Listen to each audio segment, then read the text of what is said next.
Hey YouTubers, it's Charlie. So this is going to be my Agents of S.H.I.E.L.D. episode 11 video. We got to meet a couple new characters, so I'll try to explain who they are. Some people from the comics, some people not from the comics. The back half of the season is going to slowly introduce the idea of Inhumans to the Marvel Universe, which is a really big deal. It's huge that Marvel is letting their TV division introduce this, but the movie's so far away, they probably just didn't want to wait. So I'm just going to start with an explainer for who some of these new characters are. So just careful for spoilers if you haven't seen the episode yet. Starting with this guy right here, the Reader. He's only appeared in the more recent comics, but he has the ability to make whatever he wants to real. So it seems like his TV version is going to be a little bit different from the comic book version. Right now, the only powers we've seen him manifest are teleportation. That might be the extent of his powers in the TV show. Sometimes whenever they take characters out of the comics, they'll simplify their powers just because they'll either be too outlandish or too ridiculous or too expensive to do on screen. So unless we get some different information, I'm just going to call this guy a depowered version of the Reader. The other really big character was one of the heads of Hydra, the Baroness. In the comics, she's the wife of the younger Baron Zemo, the most recent Baron Zemo. I know it gets a little confusing, but Baron Zemo is a title that just gets passed down from father to son. There's a lot of rumors that we might see Baron Zemo in Captain America Civil War, but don't expect to see him on the TV show. It seemed like most of them were taken out by the end of the episode, so I'm not expecting to see a whole lot from her in the future. That was a pretty badass way to end the episode. High fives to Coulson. So let's just go ahead and get started with top 5 moments, starting with number 5, Inhumans flashback.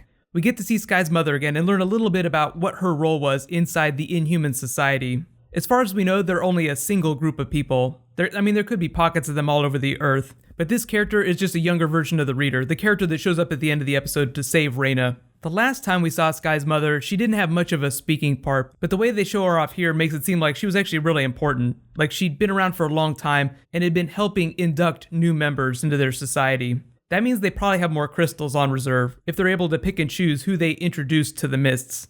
I like the Star Wars vibe that it gave off too. Like he is young enough to accept the training, to learn new things. He'll be able to adjust. It makes me wonder if they're going to create any more new Inhumans this season.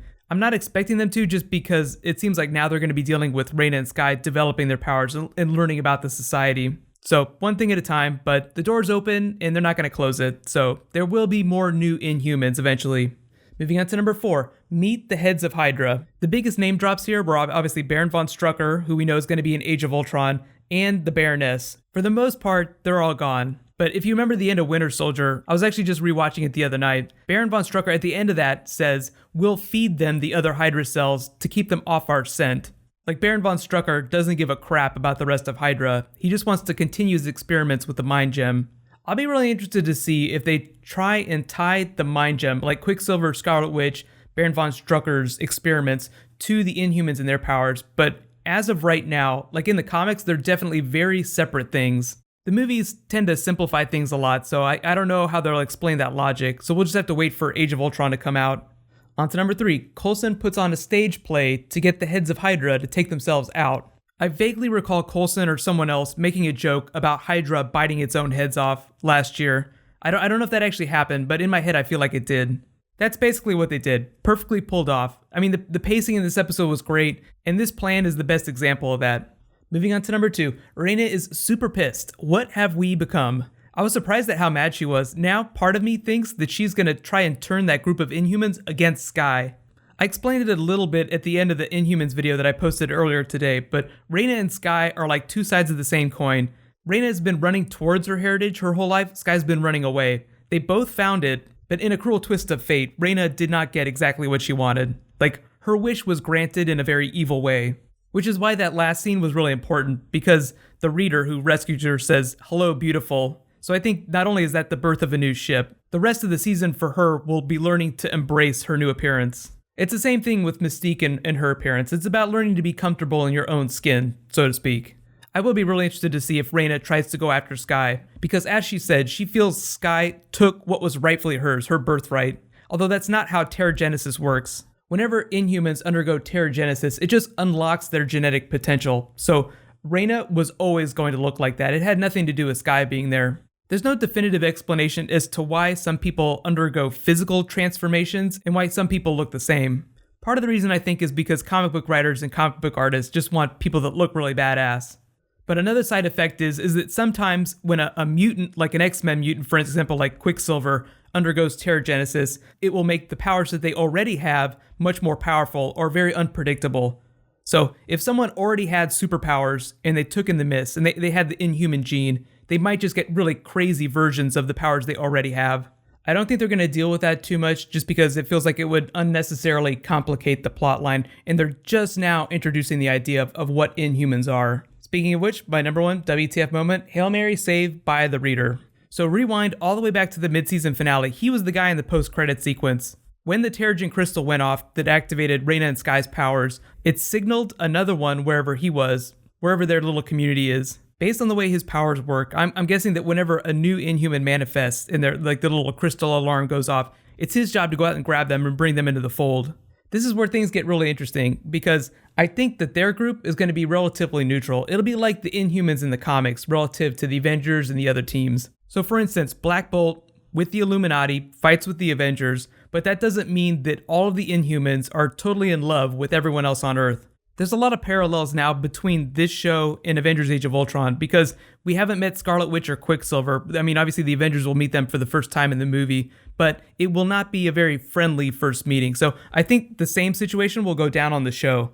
Like the first time Team Coulson meets Team Inhumans, there'll be a small fight, but they're not a bad group of people. So eventually they'll probably reconcile and fight whoever the big villain turns out to be the back half of the season. They claim Whitehall is dead, but we didn't see his body burn, and he has a healing factor, so I'm expecting him to resurface at some point. Part of me kind of hopes that he took in the miss, but I think he already has his inhuman powers because he stole them from Sky's mom. Edward James Olmos is going to be a really big character, but I don't think that he's going to be the big villain. But Hydra, Baron von Strucker, still very much present in this universe. Here's my big question for you guys. Who do you think that the big villain is going to be for the second half of the season? Do you think that Whitehall is going to come back, with like crazy inhuman powers? Or do you think that Rain is just going to go nuts? I know I didn't mention it, but there's the whole Mockingbird Mac plot with like the little mini artsy version of Lola. They said they were looking for Fury's toolbox. That's the little black box that Nick Fury gave Coulson last season. It's a massive hard drive of secrets. So no idea what they're using it for, but I don't think that they're Hydra. They're not evil. But until we learn more, most of my focus is going to be on the Inhuman stuff. I think by the end of the season, whatever their side plot is, it'll tie back to the Inhumans. But for now, they're two completely separate things. So most of our attention should just be on Sky and Raina and what's going on with them. You should also be really excited because stuff on the TV show will slowly lead up into what's going on in Age of Ultron. I mean, it'll be a softer crossover than Winter Soldier just because S.H.I.E.L.D. isn't as big a deal in the Age of Ultron universe. The producers did confirm, though, that the ramifications of Age of Ultron won't be as earth-shattering as the ramifications of Winter Soldier, just because S.H.I.E.L.D. came crashing down in that movie. I think I already mentioned it in my Inhumans video earlier today, but there's a new Age of Ultron trailer, new Avengers trailer coming on Thursday. Be sure to subscribe to get that. I'll post my breakdown after it drops, but I'm also probably going to do a bonus video for Age of Ultron too. So if you have any special requests, leave them now. While you guys wait for that stuff, you can click here for a refresher on the origin story of the Inhumans in the comics, and you can click here for all my Age of Ultron videos. Thank you so much for watching, so let's all high five. I'll see you guys tomorrow. Let's do the thing.